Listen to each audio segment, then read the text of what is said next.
So my onderwerp vanoggend, die seën van slaap.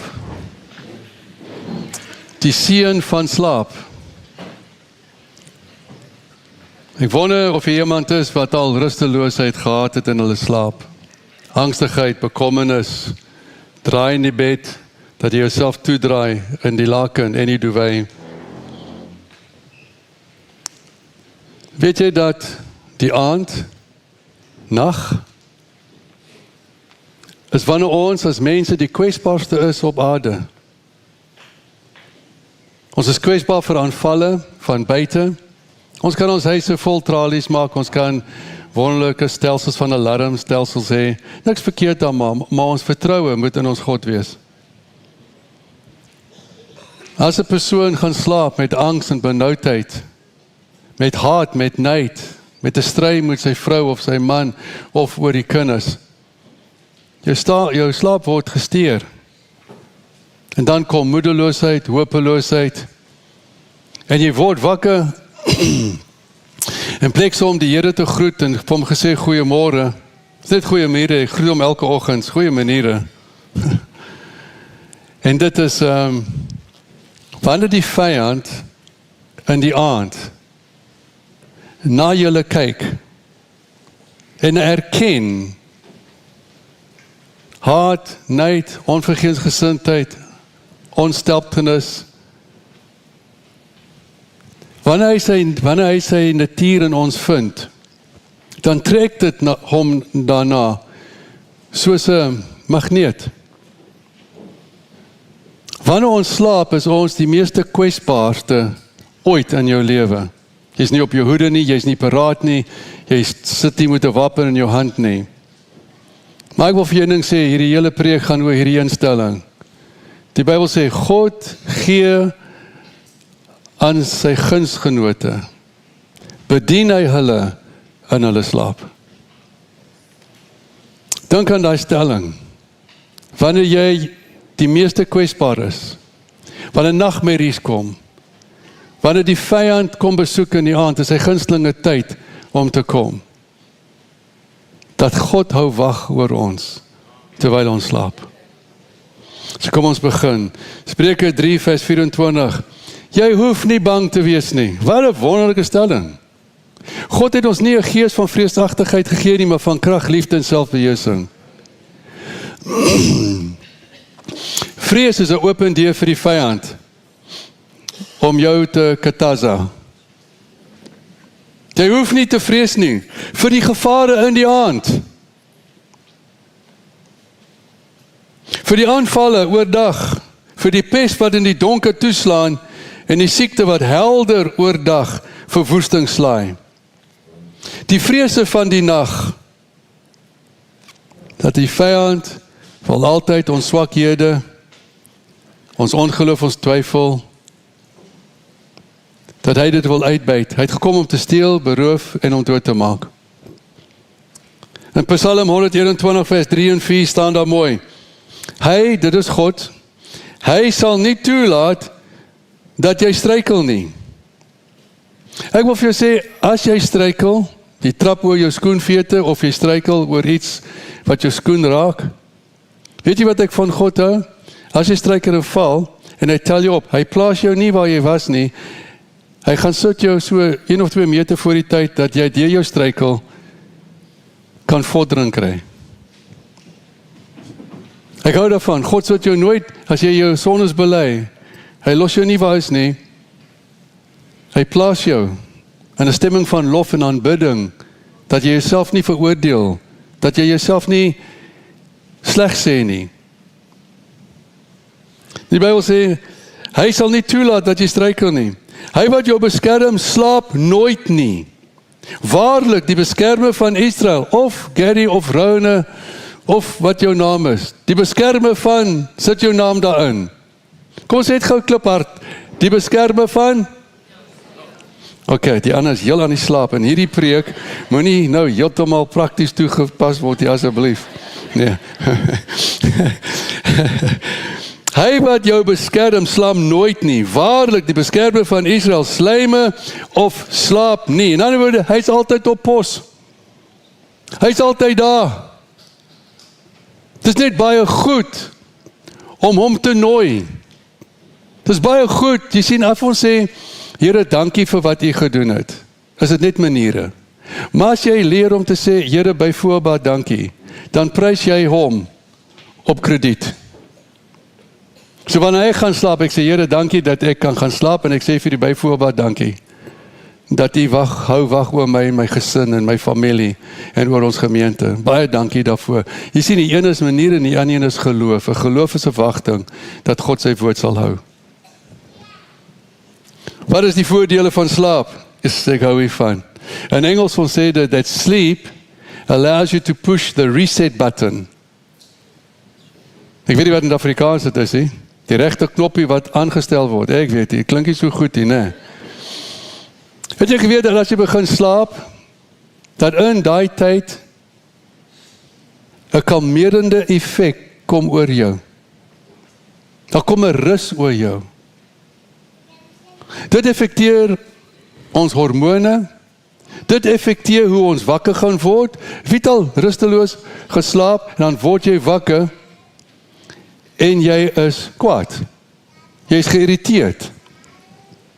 Weet jy wat ek daarvan hou, is dat wanneer jy slaap, is dit 'n teken wat jy vir God sê, wanneer ek nou gaan slaap, is ek kwesbaar, en ek is nie in beheer nie. Maar u wat getrou is om oor my wakker te bly, en my te behou, en my te weerhou van die vyand, en van, ek dankie. Jy sien, dankie is maniere, by voorbaat dankie, is lof op krediet. Wat anderste? Vertroue en voorsiening. Rus in plek van angstigheid. Wetend dat God oor jou waak hou, tydens jy gaan slaap. Nou die Bybel sê vir ons, ek sal daarby kom. Die Bybel sê vir ons dat, in Psalm 127, dat God bedien sy gunsgenote in hulle slaap. Wat bedoel ek daarby? Hy kan van jou 'n idee gee in jou slaap, en jy word wakker daarmee. Hy kan vir jou 'n antwoord gee op die probleem wat jy mee worstel, oor hoe gaan jy nou in hierdie board meeting, en hoe gaan jy hierdie oplossing wat nou ontaard het, hy gee vir jou insig, hy gee jou wysheid. God kan in jou gees kom deponeer, want jy moet verstaan, wanneer jy slaap, jou bewussein, jou onderbewussein, jou logika en jou brein, jou geleerdheid is uitgeskakel. Maar jou gees is oop. Heeltemal oop. Nou sê die Bybel die volgende is op Psalm 3 vers 6. Dawid sê, ek gaan lê. Thank you. Die Bybel sê, die mond van sy genoem kom die waarheid. Prys die Here. Dawid sê, ek sal gaan lê. In ander woorde, ek maak 'n wilsbesluit. Ten spyte van my omstandighede, my situasie, dat ek gejaag word deur die woestyn, dat die gevaar voor die deur is, dat my seun Absalom my wou doodmaak en my ontroon, dat Saul my gejaag het vir jare. Dit hang nie af van die omstandighede. Ek kan vrede hê, te midde van al daai omstandighede, want U hou wag oor my wanneer ek slaap. Moet nooit jouself berus deur omstandighede en situasies. God moet jou beskutting wees. Dawid skryf daar, hy sê, toe hy gevlug het van Absalom. Absalom het by die deur van die hek van Jerusalem gaan sit, en hy het begin lieg oor sy pa. Hy het begin hom verraai. Hy was so bitter, dat hy nie koning geword het, na sy pa nie. Hy wou nie gewag het vir sy pa om te sterf nie. Hy wou nou koning gewees het. Hy wou eer gehad het. Hy wou mense gehad het wat hom bid. Hy wou mag en gesag gehad het. Hy het ook sy pa se karakter geskenk. Wat het hy gekry daarvoor? Hy ry op sy perd, hy het hare gehad, tot hier toe, het geweeg soveel kilogram, en toe die wind waai, toe vang die takke sy hare, en hy kon die losmaak en hy hang daar, en dan kom 'n vreemdeling met 'n spies, en sit dit dwars deur sy hart.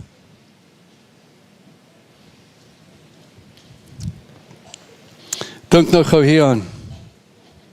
Saul met sy weermag kom, en hy vind 'n baie groot grot in die plek van En-Gedi in die woestyn. Dawid en sy 33 manne was daar voorheen, hulle was agterin. Dit was toe daar. Daar was geen uitkoms nie.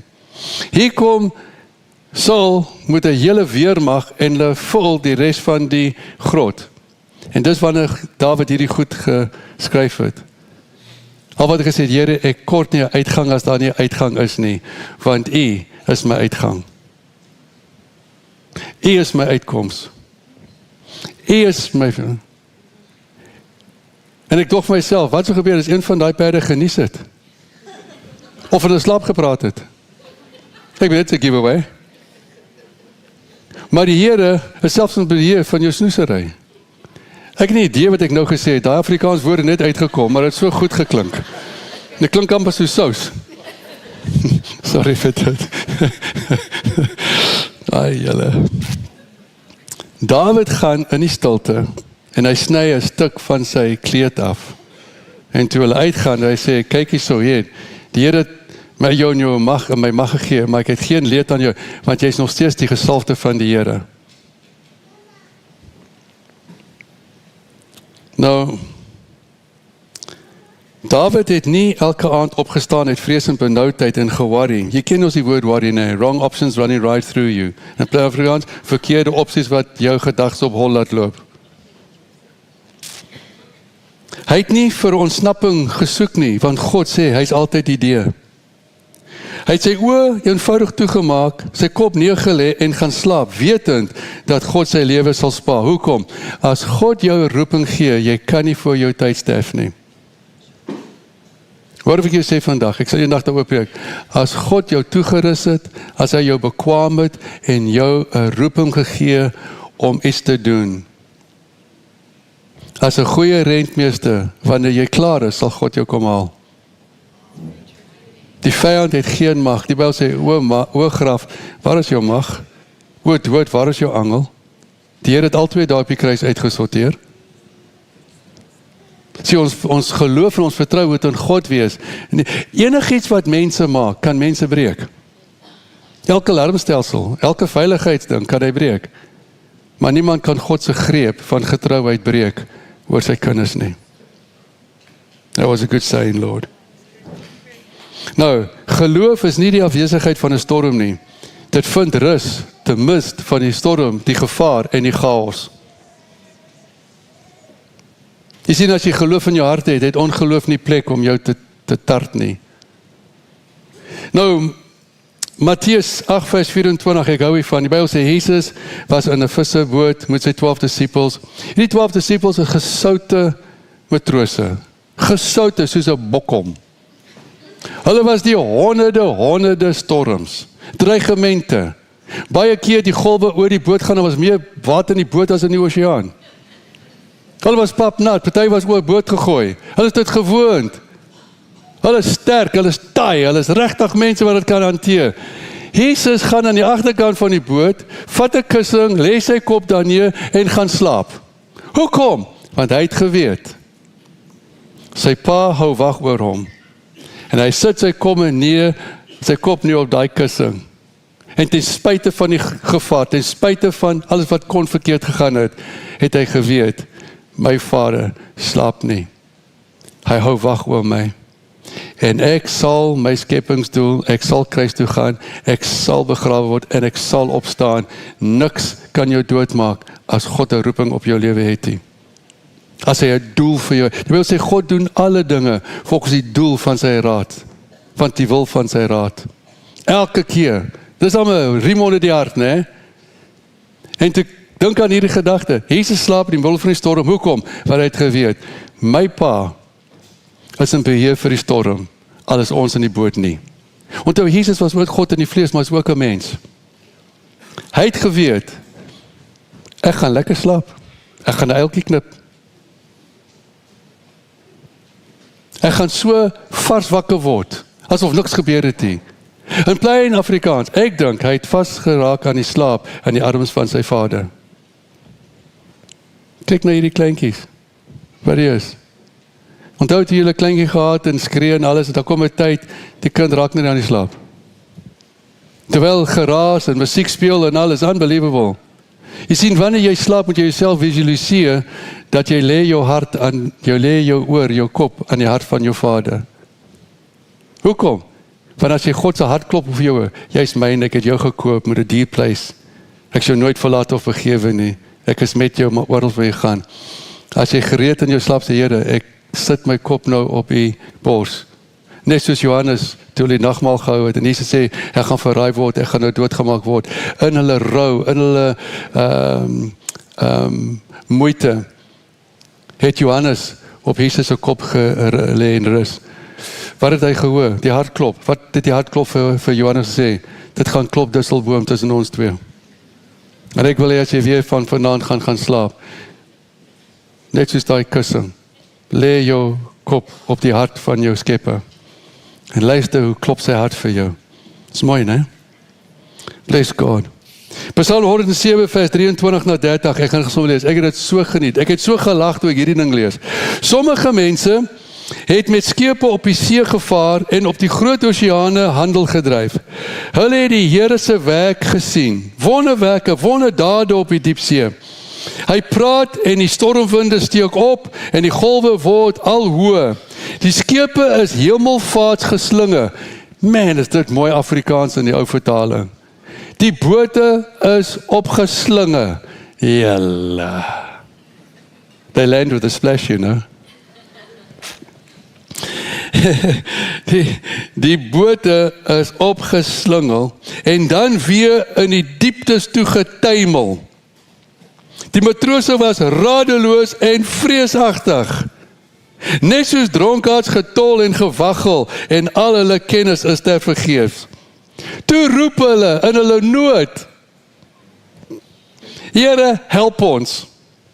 Het jy geweet dat die enigste gebed wat jy vir God kan roep, is een woord. En God sal dit nooit weier nie. En dit is, help my. Help my. In die Bybel, die mense wat God gesê het, help, het hy altyd gehelp. Hoekom?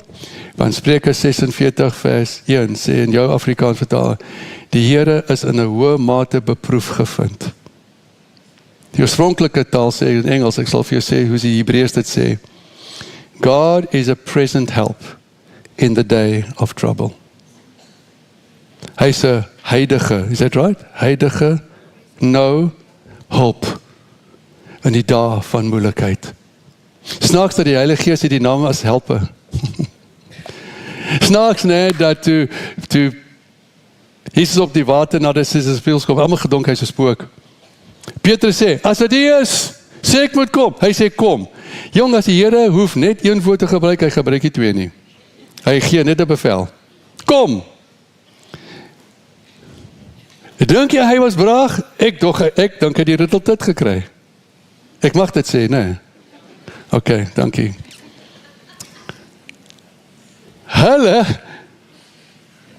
Hy loop op die water, die storms is daar, die golwe is bo, en hy loop so lank hy sy oë op Jesus hou. Loop hy reguit lyn. Toe kyk hy na die wind, hy kyk na die storms, hy kyk na die, en toe sink hy. En toe word hy 'n diep seun. Die Bybel sê die Here steek sy hand, want hy is nou, hy kan nie nou bid nie, want hy moet sy suurstof hou. So hy bid in borrelvorm, verstaan jy wat ek sê? Pop, pop, pop, pop. It's like a code to God. En die Here vat hom by die hand, tel hom op, en ek hou van die volgende. Die Here sê vir hom, hoe kon jy my getwyfel? Hy het nie uitgeskel nie, hy het gesê, you done it. What made you lose your confidence in me? Wat het gemaak dat jy ewe skielik my nie meer vertrou nie? Toe ek op afstand was, het jy na my uitgeloop. Nou laat jy jy word beïnvloed die omstandighede en jou vrese ontneem jou van jou vertroue om God te vertrou. Jy kan na God toe loop in elke omstandigheid. Moet net nie omkyk hier. Kyk net na hom. En daar loop hy. Die Bybel sê die volgende, en die twee van hulle het saam na die boot geloop. I've learned something in my years serving God, van dat ek 18 jaar oud is. If God calls you in a storm and you walk to Him, and you sink, He picks you up and you walk back to the boat. As jy dit geleer het, kan jy deur enige situasie in die hele lewe wandel. Jy kan wandel in elke situasie. Jy word nou afbedank. Jy kan still sê, Here, baie dankie. Tot hiertoe was hy getrou, en hy gesê, hy sal altyd getrou wees. Ek sal my CV's insit, en ek sal al die goedheid insit, maar Here, die getrouheid van my laaste 12 jaar by 'n werk, hou nie nou net omdat ek nie 'n werk het nie, want hy is dieselfde gister, vandag en alle ewigheid. God's faithfulness. En as jy vergeet om te dink wat God nou kan doen, herinner jouself wat die laaste 3 maande, laaste 3 jaar vir jou gedoen het. Dit laat jou geloof weer styg. Dit laat jou weer 'n loflied na God toe bring. Dat jy vir God sê, dankie o God, hy's nie 'n mens, hy kan nie lieg nie. So, help ons, het hulle geroep in hulle noodheid. En hulle het uit hulle ellende, is hulle gered deur God. Net deur die woord help, is hulle uit al hulle ellende gered deur God. Een woord, help. As jy hakkel, gaan dit beter wees. Help, help, help, help. Nee. Here, help ons. Toe hulle hom roep in hulle nood. Jy sien in jou nood, jy hoef nie na stupid goed te hardloop. Ek gaan nou my dronk drink, dat ek kan vergeet van alles wat ek nou deurgaan. Ek het nou selfmoordneigings, ek wil nou iets aan myself doen.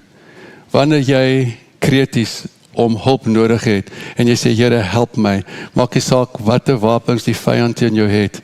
God het die laaste gesegde, nadat die duiwel klaar gepraat het. Wanneer die duiwel vir jou iets sê, dit gaan altyd 'n leuen wees.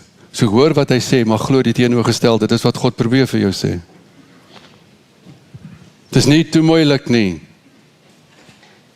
Dan sê die Bybel hier, ja, nou wil ek met julle gou praat, die manne wat God mee gepraat het in hulle slaap. Is julle reg? Kan ons begin? Mooi, hier is 12 bladsye, so ons gaan teen 6:00 klaarmaak. Ons sal koffie so 2 ure hê. Nee, maak 'n grap. Die eerste een wat die Here aan 'n slaap gemaak het, was wie? Adam, mooi man, Adam. Die Bybel sê dat God maak al die diere. Hy skep al die diere, man en vroukie. Al die diere, al die voëls, al die vye, alles. En hy het vir Adam gesê, noem elke dier by 'n naam. En die Bybel sê, en wat Adam hulle genoem het, is dit so. Amazing. En die Bybel sê, toe God alles geskep het in 7 dae, het hy gesê, dit is goed, dit is goed. Toe hy by die mens kom, te sê hy, dit is baie goed. Net een keer het hy gesê in die Bybel, dit is nie goed nie. Net een keer. Prys die Here, is net een keer.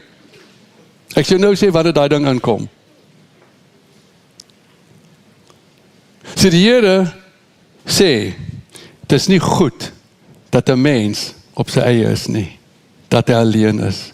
Een van die goed, wat die hardste is in jou lewe, is wanneer jy in 'n familie is, maar jy's alleen. Jy's daar, jy word gesien, maar jy word nie omhels nie, jy word nie aanvaar nie, jy word nie erken nie. Weet jy hoeveel mooi vrouens tot hulle 40's kan net nie 'n man kry nie. Alleen. Loneliness is 'n torment. En God het gesê, dit is nie goed vir 'n man om alleen, maar hy het dan al die bokke, al die diere, alles gehad. Hy het sy hele zoo gehad. Maar die Bybel sê, Abraham kon nie met hulle identifiseer, kon nie met hulle kommunikeer nie, kon nie, daar was nie, die Bybel sê, daar was nie 'n gelyke in hulle met hom. Jy verstaan, toe sit die Here hom in 'n diep slaap, sê gou diep slaap. Wat beteken dit? Weet jy in die Hebreëse taal, dat die stamwoord vir diep slaap, beteken narkose? Mooi, né? Julle. Wie van julle was in die hospitaal al? Hulle sit ding op en hulle sit te druk, né? Hulle sê, tel 10 skaap, jy sê 1, en het is weg. Jy kan nie eens 1 nie, né? Of die gas, of die kinders. 1 snuffer is nie as jy verby. Ek is gaande oor julle idiome. Julle moet ordentlik praat. Julle moet julle idiome gebruik. Dit word jy op skool toegelaat is, stupid. Dit is die mees briljantste seggenskap. En almal van hulle is prakties, en almal van hulle is die waarheid. Ek is gaande hoe hierdie home. Ja, ek praat daai een nou my hele tyd, I love it.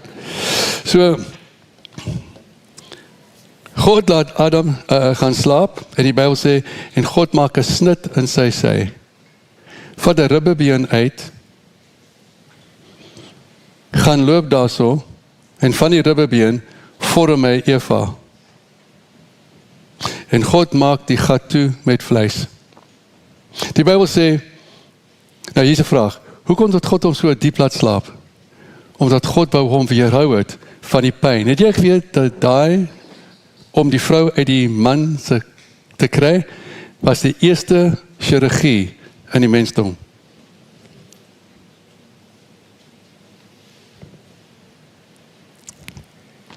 Ek is baie bewoon nou. Die Bybel sê, die Here het Eva gemaak. Toe Adam hom sien toe sê, nou uiteindelik, jy's been van my been, vlees van my vlees. En hy noem haar mannen, dat beteken vrou. It means wife, not woman, wife. What's the word woman? A woman is a man with a womb.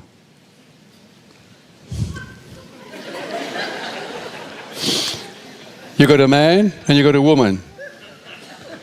Both have the word man, but the woman has got a womb and the man hasn't. Ja.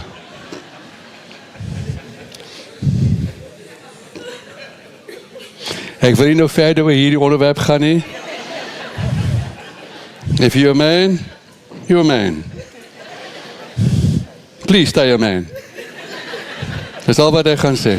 Ek wil nog in vrede gaan slaap vanaand. Wat ek daarvan nou, die Bybel volgende sê, en die Here het Eva na Adam gebring.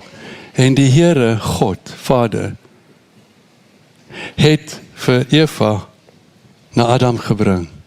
Dis die eerste trou.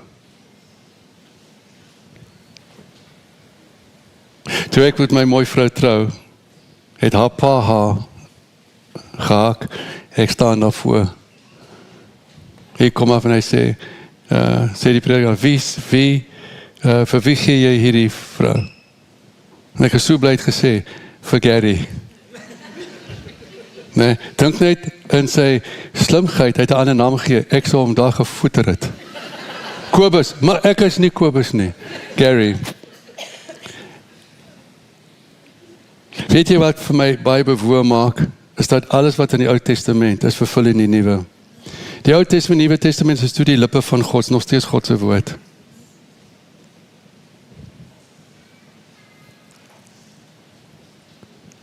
Waar het dit weer gebeur?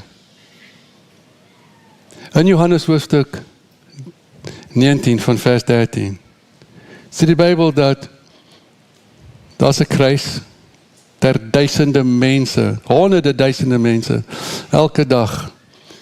En hulle hang op die kruis, hulle voete is op 'n spyker. En omdat daar soveel mense, die Bybel sê Herodes het vir sy verjaarsdag honderde mense die straat afgelaai op kruis moet teëgedip, dat dit kon die lig wees vir sy genot. So hulle het 'n manier gevind, dat ou nie te lank, die langste oud geskiedenis op die kruis, was 3 dae, na hy gemartel was. So het gebring 'n groot, like 'n baseballbat, groot, slaat die knie morstukkend, sodat hy nie kan stoot op die spyker, sodat sy diaphragm nie kan op en af. So hy kon nie asemhaal, dan smoor hulle. So Jesus op die kruis. Hulle kom na hom toe en hulle sê, hy is dood. En die soldate wat niks van God weet nie weet wie Jesus is nie weet wat die doel van die kruis is nie. Wat sou hom gestop het om net so te gaan? Hy het dit outomaties gedoen. Maar God het hom gestop, want die Bybel sê in Sefanja en in Psalms, geen een van sy bene sal gebreek word nie. God kan beskerm waarvoor sy woord gemik is. En ek en jy moet die woord in ons hart bære. Ons moet die woord in ons gedagtes hou. Ons moet met ons kinders praat. Ek praat altyd oor God. Ek praat met hom, al die tyd. I love it. Die beste is wanneer hy iets vir jou terug sê.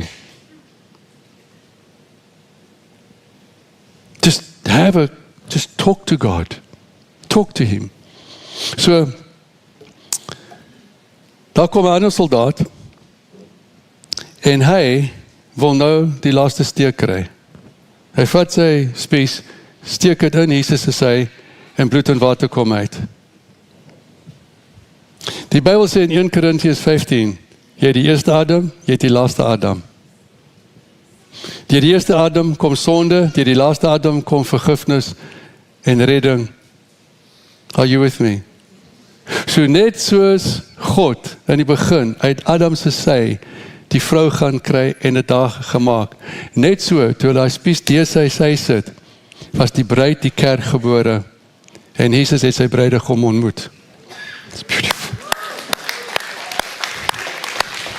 Want die bloed het ons vergewe van al ons sonde en die water van die lewe. Jesus sê, ek is die fontein van lewe. Hy wat dors is, kom drink van my. Ons as kerk, al die gelowiges in die wêreld, is nie die denominasie nie, elke Christen. Ja, jy gaan dit van verskillende denominasies toe, maar as 'n Christen, jy is die bruid van Christus. En jy kom uit sy sy. Hoekom het God die rib uit hier gevat van Adam? Wat was onder die arm, en God wil hê die man moet die vrou beskerm. Omhels. Seker laat voel. Hoekom nie vir kop nie? Want hy het nie bedoel dat sy oor jou kop loop nie. Hoekom nie die voete nie? Want God wil nie hê dat 'n man oor sy vrou sy ideale, begeertes, ambisies moet loop. Ja, dis wil nie loop nie. Hoekom van die sy, die naaste aan die hart?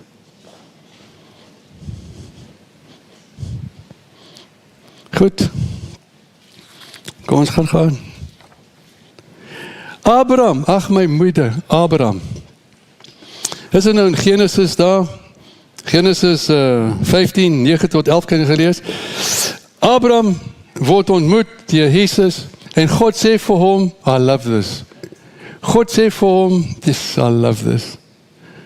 Hy sê vir hom, nou is hy so wakker soos 'n rakke.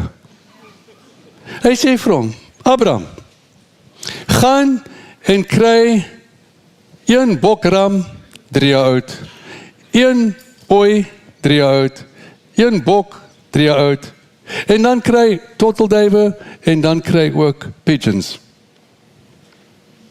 Sny hierdie diere in half en sit hulle parte oorkant mekaar. Maar die voëls moet jy nie sny nie. Los dit.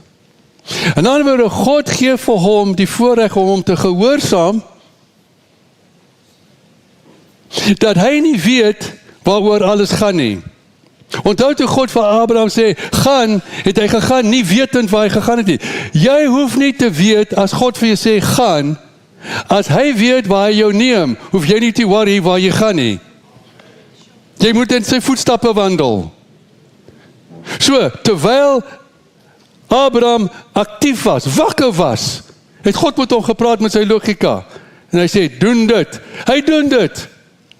Die Bybel sê, toe die son onder begin gaan, want daar was 'n gewoonte voordat God met Abraham gepraat het, van die dae van Adam en Eva, toe die tweeling met al daai verskillende tale verwarring is en al die een taal gehad. Hulle het 'n gewoonte, as hierdie koning na hierdie koninkryk toe gaan en sê, luister, help ons as die vyand teen ons kom en as jy sal ons kom, dan maak hulle verbond met mekaar. Wat het hulle gedoen? Dis nou die ware waarheid.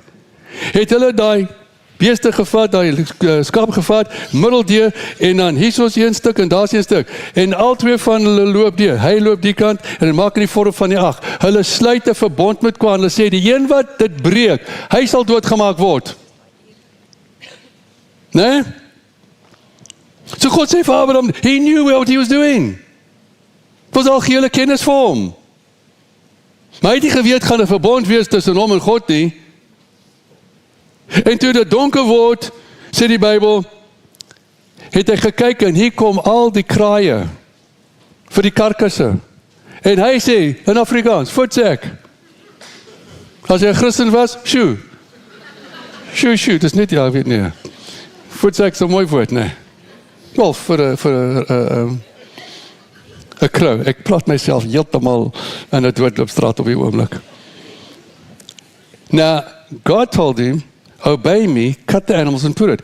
He didn't say, stay awake so that the birds don't come down. You see, when he obeyed God, he was doing what God said. When he was trying to help God, because without the birds, he thought it won't happen. As God vir vra om te doen, doen dit. Moenie iets bylas nie. As God sê doen dit, doen net dit. Dis voldoende vir hom. Gehoorsaamheid ontaard in seëninge. So God kyk na die perd en sê, nee papa, jy is nou, nee. Dit raak so donker, jy gaan nie as die crows kan sien, hulle is ook swart. Wat is met jou aan die gang?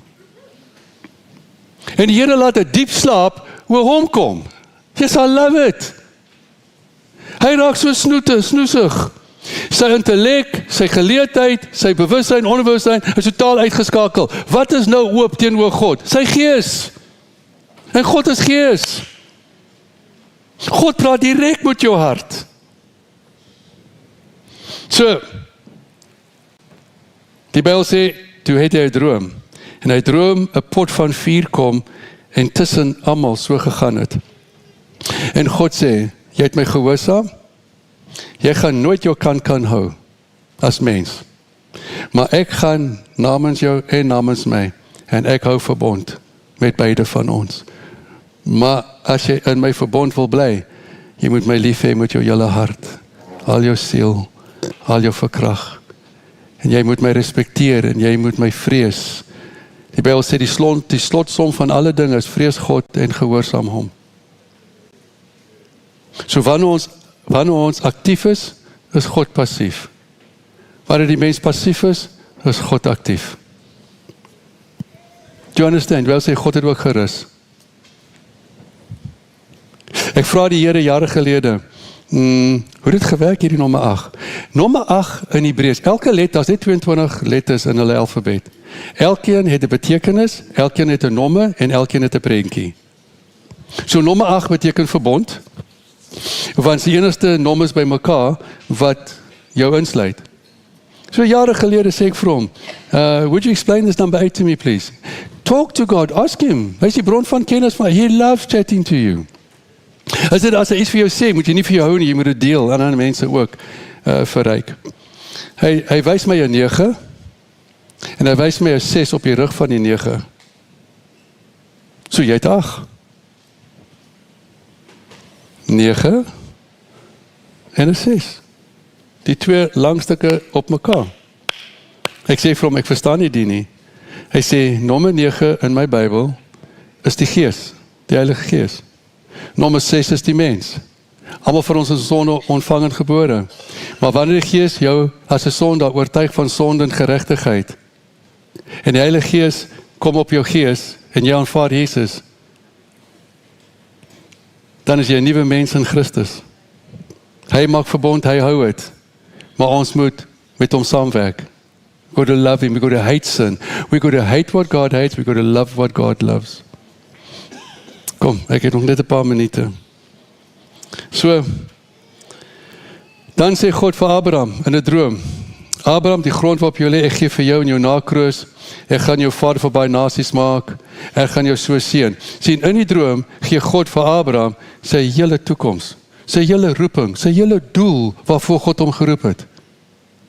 Amazing. Nou gaan ons na 'n ander persoon toe, en dis Abimelek. Sê gou Abimelek. Ja, jy kan dankie wees, jy was hier Abimelekie. Genesis 20 vers 11 sê die Bybel, Abimelek, nou daai dae, as 'n groep mense van waar hulle gebly het in 'n dorp wil trek in die Midde-Ooste na 'n ander dorp en hulle kom by hierdie koning wat 'n koninkryk het, dan het daai koning die reg om die vrouens wat hy wil hê in die harem te sit. That was just their right. So hier kom Abraham, hier kom Sarah, en hier kom hy met sy hele familie, 318 in sy familie, sê die Bybel. Nie kinders nie man, soldate en mense wat kook en mense wat asseblief nie kinders nie. Sy familie, his household, that's what I meant, his household. 318 kom, toe hy in die grondgebied van Abimelek kom, is daar mense wat spioene is, en kyk, daai vrou, hulle kon nie glo nie. Hulle sê, Sarah, jy moet haar hê. Al was hy skielik het hy reguit gekyk. Anyway, hy vat haar in. Die Bybel sê, die aand voordat hy met haar gemeenskap het, besoek God hom in 'n droom. God knows how to spoil a party, eh? Hy het mos nie reg. Want hy gaan hulle nou toegang gee, om saam op sy gebied, en sy kudde op sy velde te hê, en as die vyand kom, moet hy hulle nou help. So die Bybel sê, en die Here sit vir Abimelek in 'n diep slaap. I love it. Dit is wel klomp diepseens. En die Here sê vir hom, I love this in Afrikaans, I love it. Sy eerste sin, Abimelek, jy is 'n dooie man. Nee, jy gaan oor 'n paar jaar sterf. Afop is nog 'n paar jaar.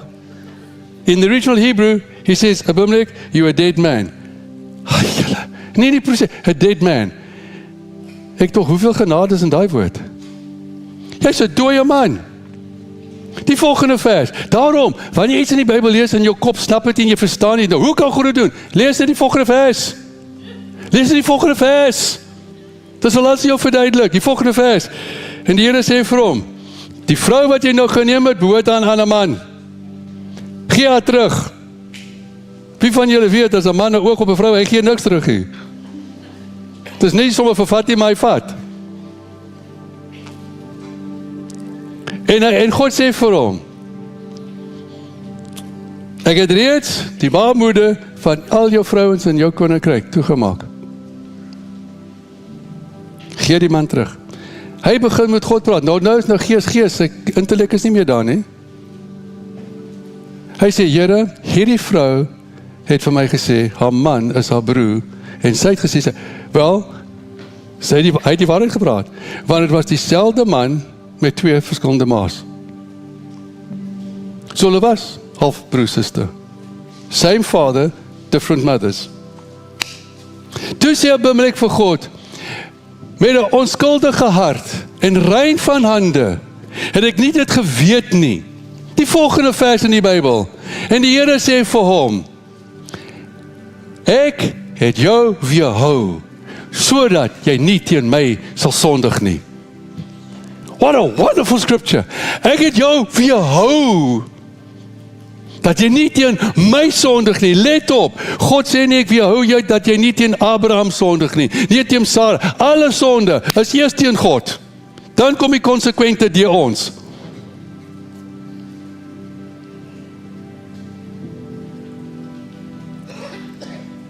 Hy word wakker en hy gee haar terug. Die Bybel sê, volgende vers, en die Here het al die baarmoeder oopgemaak. Om te dink dat in jou slaap kan God jou 'n waarskuwing gee, en dan 'n ongelooflike troefkaart van seëninge. Ek het jou weerhou van die ding wat jy beplan het in jou drome, in jou vrese, in jou haat, jou geveg. Ek het hierdie goed wat jy wil mense nou hof toe vat. Jy wil dit doen. Jy wil dit doen, nie familie. God kan vir jou goddelike droom gee, reg met jou praat en sê, do it my way. You'll honor me and I will bless you. Kom ons gaan gou aan. Die volgende persoon is Salomo. Salomo. Die Here sê vir Salomo, in 'n droom, Salomo, vra net wat jy wil, ek sal vir jou gee. Dis 'n groot blanco check daai. Voorstel hy was 'n gieraad. Voorstel hy was net agter geld. Voorstel hy wou baie vrouens gehad. Wel, dit moes, want hy het 1000 gehad. 1000 vroue. Hoe die Jesus onthou hy oor 'n maand, wie's wie? Nee, maar dis nie die ergste. 1000 vrouens is 1000 skoonmaaks. Ek meen, hoe kon hy wys gewees het? Ek meen, dit is sy nagmoes. Ek meen, ai, julle. So die Here sê vir hom, vra wat jy wil, ek sal vir jou gee. That's about. What was God doing? God was testing. He would answer. What was his greed? What was his desires? What was what he wants? Sê vir my wat jy wil hê. Ek sal vir jou gee. Hy praat in sy gees met God in die droom en hy sê, o Here, U het my as koning aangestel oor U volk. Ek is nog jonk. Gee my wysheid en instink, dat ek kan ondersteun tussen reg en verkeerd. Want hoe anders gaan ek die volk kan lei, as U nie my wysheid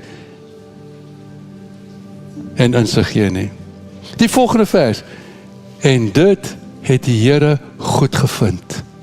En die Here sê vir hom, omdat jy vir dit gevra het, en nie vir lang lewe nie, nie oorwinning van jou vyand nie vir rykdom, en nie vir 'n naam, gaan ek jou gee wat jy gesê het, en wat jy nie gevra het nie, gaan ek jou alles gee.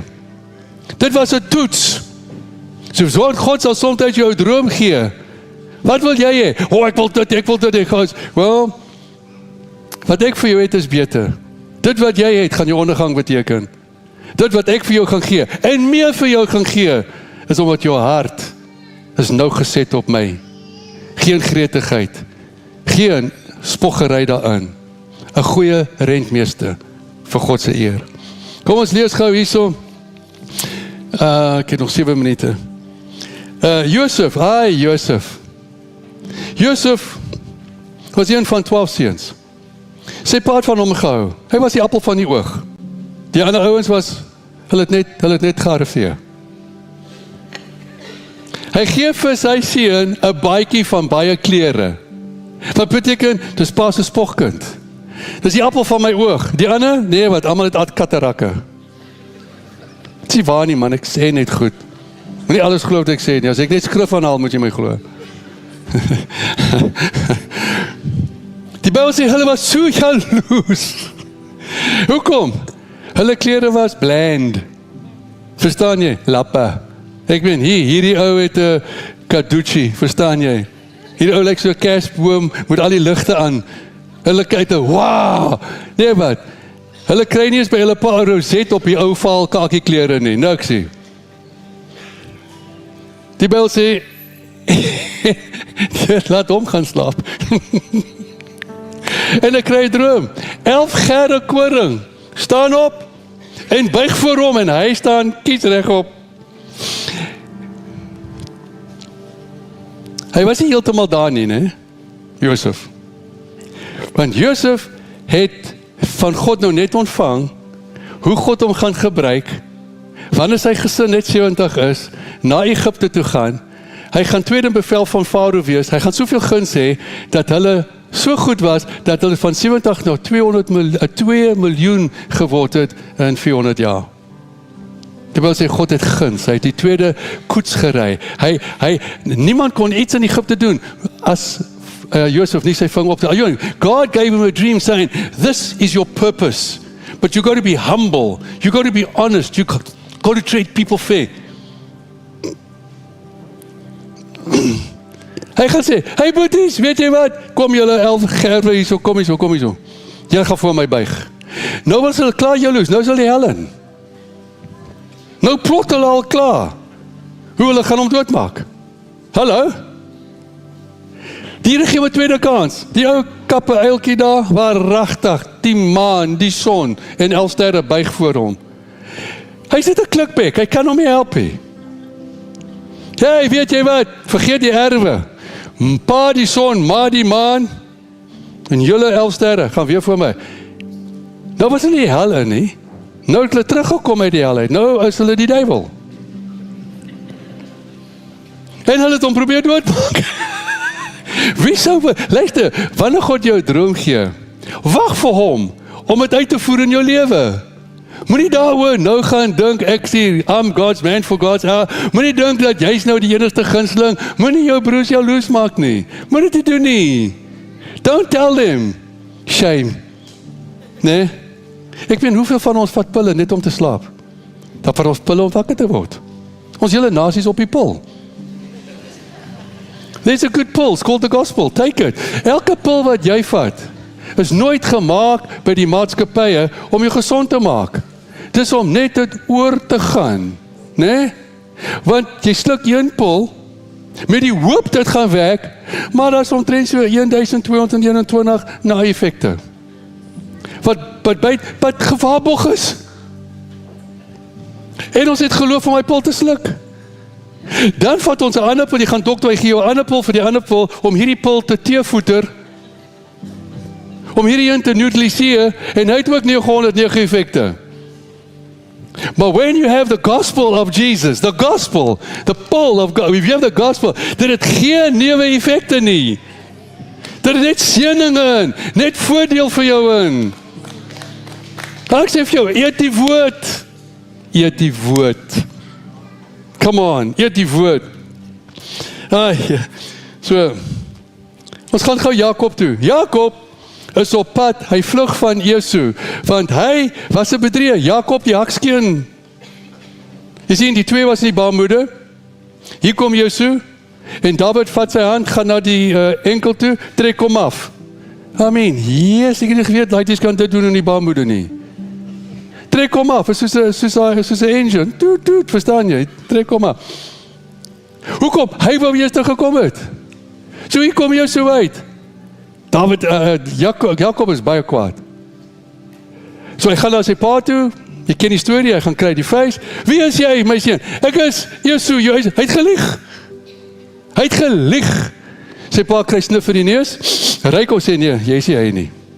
Want jy is 'n mooi seun, jy is 'n ma se kind, en jy werk in die tente, hierheen, werk soos 'n boer. Ek kan hom 'n myl vers ryk. Ek lyk die land op hom. Hy gee, die Bybel sê die eerstgeboorte kry dubbel portions of blessing because he's the firstborn. Jakob wou daai gehad het, maar hy wou het verkry het deur skelm, onderdanigheid, oneerlikheid. Hy het nie op God gewag nie. Hy het nie geweet dat Esau gaan alles ongehoorsaam wees wat sy ouers sê, en hulle het gesê, moenie 'n vrou daar het, and God says he rejected Esau. So now it's ready for, moenie iets van iemand vat, wat God vir jou bestem. Vroeg ryk, vroeg vrot. Don't do it. As iemand daai persoon seën, dien hom, bid vir hom, seën hom. Wanneer dit jou tyd is, sal God dit op jou sit. Hy toets jou, hoe gaan ons ander mense ook celebrate? Hoe gaan ons hulle vier? Hoe gaan ons ook hulle gun wat ons self wil hê? God's testing us. Don't be jealous of another man's ways praying. Don't be jealous of another man's business.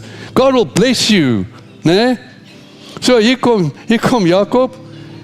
Hy is daar, almal gaan van hom weg. Hy vat 'n klip. Dus ek dink waar die woord vandaan, hy het 'n klipkop geword. Dis 'n klip. Hy sit sy kopie klip, en die Here bring hom in 'n diep slaap. 'n diep slaap. Hy drome leë gaan op. Van die aarde tot in die hemel. Engele op en af, en bo staan God in die hemel. Wat 'n droom.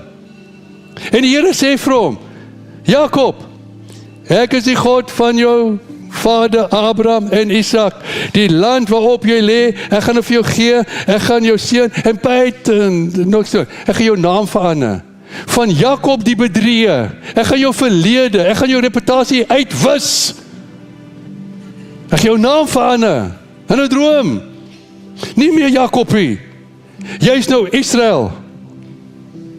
Israel beteken in Hebreëus, hy wat saam met God oorwin het. Hy wat saam, terwyl sê ons is meer as oorwinnaars, deur Jesus Christus wat ons lief het. Are you understanding me? So die Here klap hom, potjie uit. Nou staan hy pad so deur die woestyn. When God disciplines you, dis nie om jou nou seer te maak nie. Dit was 'n seën. Hoekom? Want Jakob het in die sand 'n streep getrek dat almal sy voorbeeld kan volg. Sometimes when God tik 'n bietjie op jou, en daar's 'n swakheid.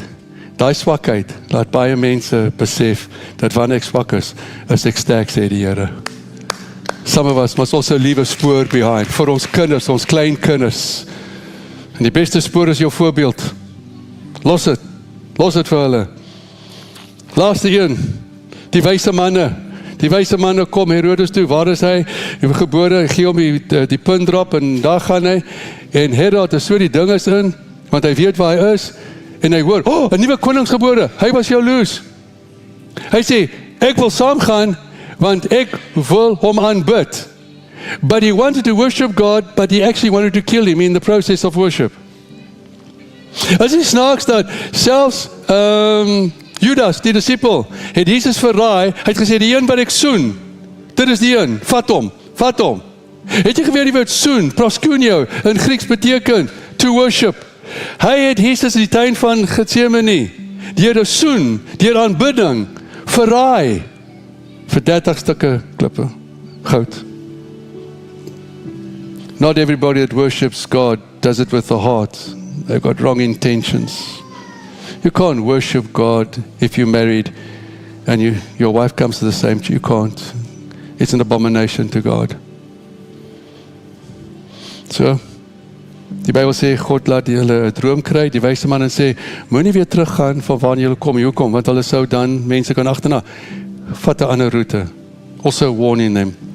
Die laaste persoon is Josef en Maria.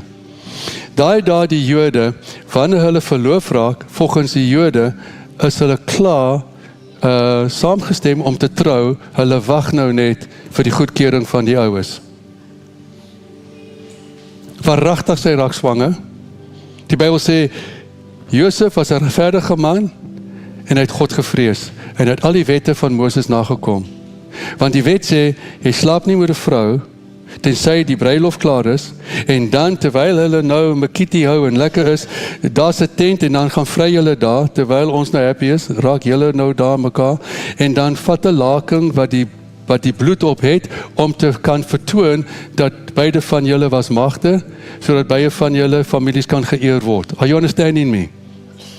Wel vandag, dis nie nodig hier, want los het, ek gaan nie eens daar nie. Ek so bly julle vang nie wat ek wil sê nie, tussen die lyne. As jy 'n jong persoon is, jy het iemand lief, en jy het God lief ook, live pure till you're married. Jy sien, toe Abimelek, daai vrou nie wou gee nie, God freed him from egbreek. God hates egbreek. God says, divorce is violent pain. Hoekom? Die man en die vrou, is ook 2 olifante, veg op die grasplein. As hulle elkaar gestamp, gestoot, en dit gedoen het, wie kom jy echt af? Die grasperk. Wanneer daar huwelik, en jy gaan skei, en jy eer nie God se verbod, sê, Here, help my. Die kinders is die grasperk. Hulle is die een wat hulle vertroue in God verloor. Die klein kind wat sê, Here, Jesus, hou my papa, mama by mekaar. Die prayers don't get answered. As jy ouer wil wees, moet jy verantwoordelikheid opneem. And God taught me something, and I'm closing now. I said to him, Lord, am I responsible for doing this? He says, no, son. Responsibility doesn't make you responsible, in my eyes. My way of looking at responsibility when I give it to you is respond to my ability. Want jou vlees kan dit reg kry nie. Maar as jy my gehoorsaam, sal ek jou die vermoë gee om verantwoordelik te wees, want ek gee jou die vermoë om dit te kan doen. Is God good? Kom ons sluit in gebed en dankie dat julle geluister het. Ek wil bid vir elkeen wat slaapapnea het. Ek wil vir elkeen bid wat rustelose nagte het, nagmerries het. Ontvang in julle harte dat God vir jou sê vandag, die Here jou God bedien sy gunsgenote, die wat hy lief het, in hulle slaap. En ek gaan vra dat Jesus deur sy woord, dat hy dit sal eer wat ek vandag vra. Dat van vanaand af sal die Bybel sê, jy sal jou kop neerlê en jou slaap sal soet wees. Die woord soet beteken plesier. Here, ek vra vir elkeen hier en familielede en familie buite. Enigeen wat rustelose nagmerries het, die vyand pepe hulle. Ek vra dat hierdie rustelose laaste maak baie probleme in die familie. Siektes kom, verwarring kom in die gedagtes. Ek vra dat jy nou sal doen wat die woord sê. Ek, die Here jou God, die God van Israel, sly my en slaap nie. Ek sal altyd oor jou wag hou. Ek sal jou beskerm, want jy is my beminde, en ek is joune. Ek vra dat jy elke persoon bevry van moeite om te slaap. En nie meer slaapapnee nie, dat jy dit nou breek in die naam van Jesus Christus. Dat mense sal kom getuig en sê, ek slaap vir jou soos 'n baba. Here, dankie vir vandag. Ons eer U. Amen.